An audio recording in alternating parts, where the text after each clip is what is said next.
Today we will discuss Evansville Regional Airport, located in Evansville, Indiana. Evansville Regional was built in 1928. The original construction was funded by a city bond issue, which amounted to $30,000.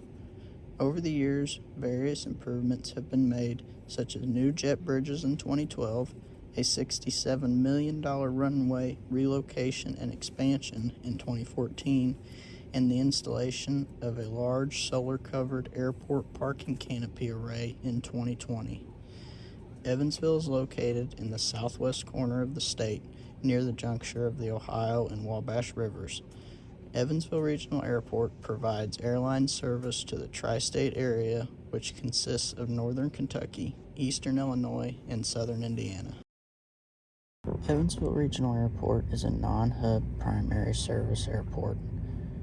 The National Plan of Integrated Airport Systems, or NIPIS, describes a non-hub primary airport as an airport that does not provide hub service and enplanes less than 0.05% of all commercial airline enplanements. They also must enplane at least 10,000 passengers annually. Non-hub airports only account for 3% of all enplanements, but are plentiful, with 244 spread across the country. They also account for almost 11% of all U.S. general aviation traffic. Evansville Regional Airport is owned and operated by the Evansville-Vanderburgh Airport Authority District. They oversee day-to-day operations of the airport, as well as major plans for the future. The Airport Authority is made up of a board of directors that collectively control the airport.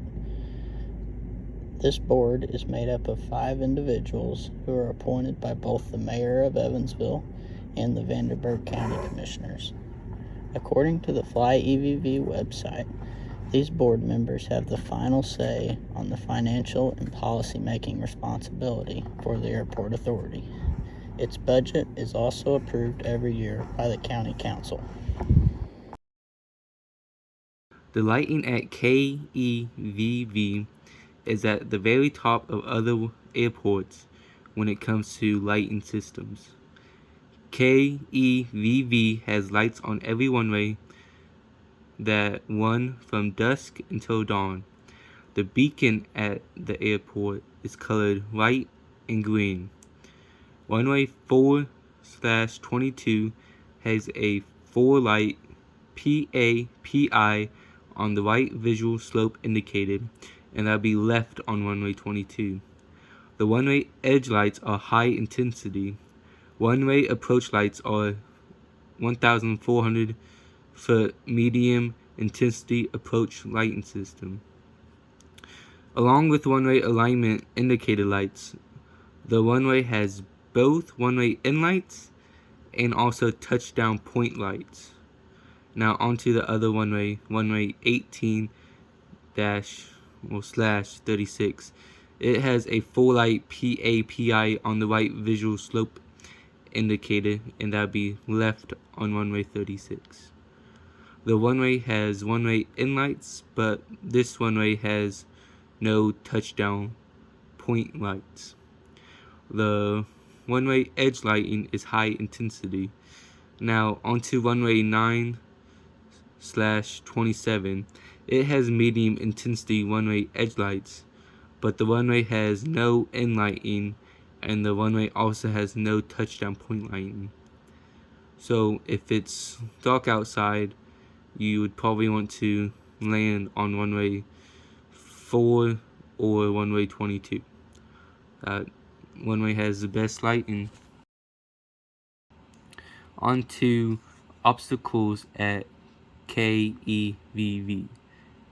Obstacles at KEVV are part of the geometry of the airport.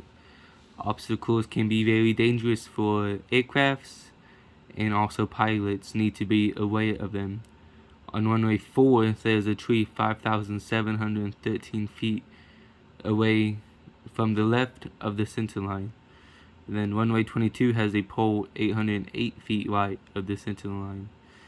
Runway 18 has a light pole 1,430 feet right of the center line. Runway 36 has a road 277 feet to the right of the center line. Runway 9 has a road 375 feet right of the center line. And runway 27 has a road 268 feet away. And then everyone around the airport and flying into the airport needs to be aware of these obstacles so they do not hit them.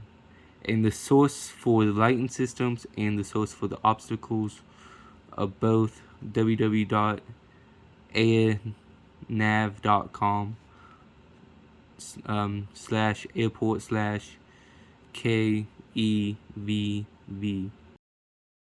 An airport layout is set in a way that there's no like two planes coming in from two different directions, or like one lane is taken, there's no other lane.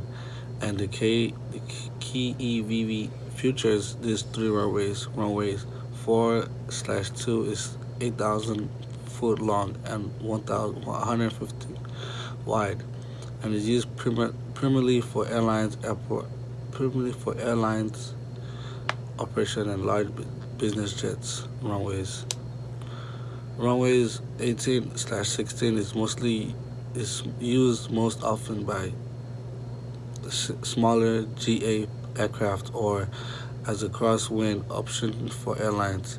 Lastly, the runway 9/27 is rarely ever even used for any operations on the airfield.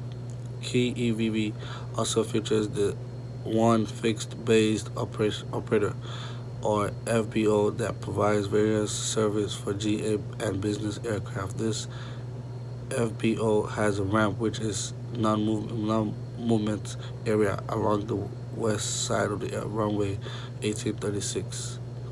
This non-movement area is not controllable by ground control and is used by various airports and FBO vehicles. And that's the three runways we'll be talking about in our project. And thank you. The Airport Authority leases several parcels of land on the airport grounds to businesses. These rentals or leases include the land that Tri-State Aero sits on. Tri-State Aero is the only FBO on the field and services all non-airline traffic. The Airport Authority also owns and leases the large warehouse space on the southeast side of the airport to Berry Global, a locally headquartered worldwide company. In between the taxiways and runways, the Airport Authority leases ground to local farmers to plant and harvest crops.